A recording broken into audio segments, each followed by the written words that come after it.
नगर निगम का चुनाव सर पे है और तमाम प्रत्याशी मतदाताओं को रिझाने का प्रयास कर रहे हैं। मतदाताओं के घर जा जा करके अपनी उपलब्धियां गिना रहे हैं, अपने बारे में बता रहे हैं। तमाम तो ऐसे प्रत्याशी हैं जिन्होंने कभी भी धरातल पे कोई काम नहीं किया, लेकिन अपने आप को समाजसेवी बता रहे हैं। सबसे बड़े समाजसेवी वही है। तो एक बार आप जरूर सोच लीजिएगा कि वो समाजसेवी है या नहीं है। नगर निगम के चुनाव होने के साथ साथ ये जो चुनाव में खर्च आएगा, इसकी भरपाई आपको ही करनी है। इसलिए जरूर सोचिएगा कि हमें किसको अपना वोट देना है। आप वोट उसको करें जो आपकी मूलभूत आवश्यकताओं को पूरा करे, जो सार्वजनिक आवश्यकताओं को पूरा करे, जैसे बिजली, सड़क, जल और जल भराव की तो सबसे बड़ी समस्या है।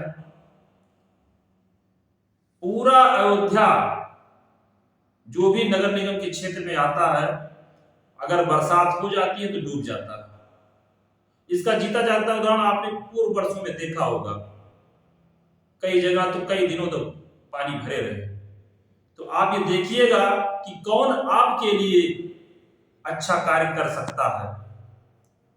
सड़क की व्यवस्था अच्छी कौन दे सकता है, बिजली के लिए कौन अच्छा काम कर सकता है। साथ साथ हमें अच्छा प्रशासन भी चाहिए। ऐसा ना हो कि जीतने के बाद वो राजनीति की जगह पे राजनीति करना शुरू कर दे और जनता का शोषण करना शुरू कर दे।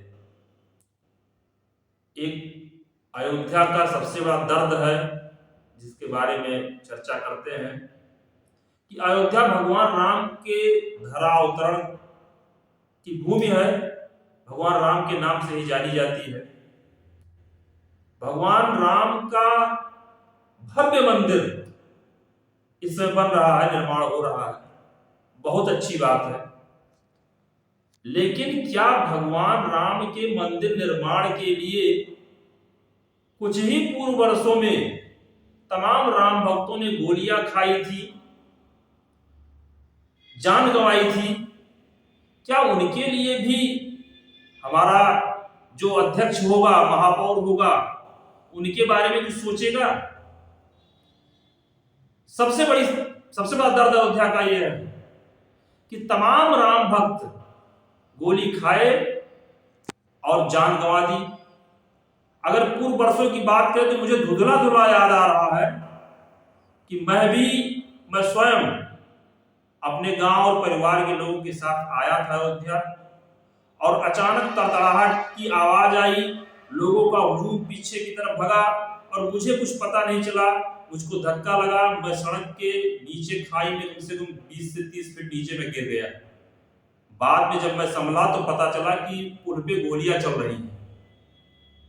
उन गोलियों में तमाम राम भक्त मारे गए, कोठारी बंधु मारे गए, हमारे एक रिश्तेदार थे वो भी मारे गए, अयोध्या के तमाम लोग मारे गए। लेकिन आप दर्द देखिए कि अयोध्या में लता मंगेशकर चौराहा बन सकता है, वो सेल्फी पॉइंट बन सकता है, लेकिन इन राम भक्तों के लिए कोई स्थान नहीं है। अगर इन राम भक्तों के लिए भी कोई स्थान होता, कोई चौराहा बनाया जाता, किसी स्थान का नाम रखा जाता, इनकी मूर्तियां स्थापित की जाती, तो इनके वंशज अपने आप को बहुत ही गौरवान्वित महसूस करते और बड़े फख्र के साथ ये कहते कि हमारे पुरखों ने राम मंदिर निर्माण के लिए अपनी जानें गंवा दी थी।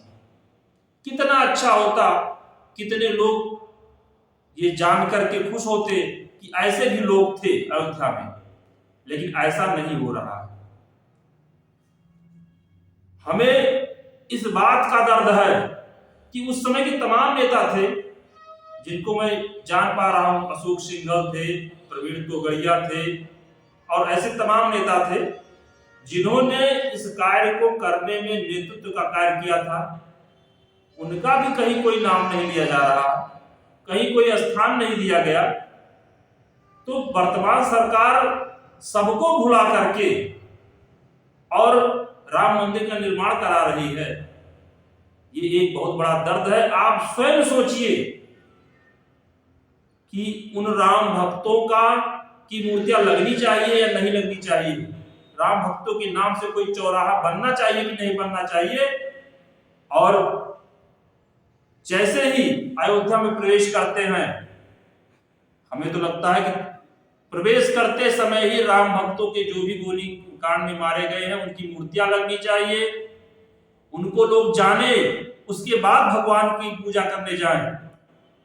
अरे भाई, वेदों में भी है, पुराणों में भी है कि जिन्होंने नारायण से बैर किया, नारायण ने उनको भी आशीर्वाद दे दिया कि जो हमारा दर्शन करेगा आपका भी दर्शन करेगा, वो आपका दर्शन करेगा तभी वो पूरा होगा उसका दर्शन। तो कम से कम इस सरकार को तो सोचना चाहिए, उन लोगों को अवसर देना चाहिए। बस मेरा आपसे यही कहना है कि ऐसे महापौर को चुने कि जो इन तमाम दर्दों को समझे और जाने और अपना काम बेहतर तरीके से कर सके। धन्यवाद।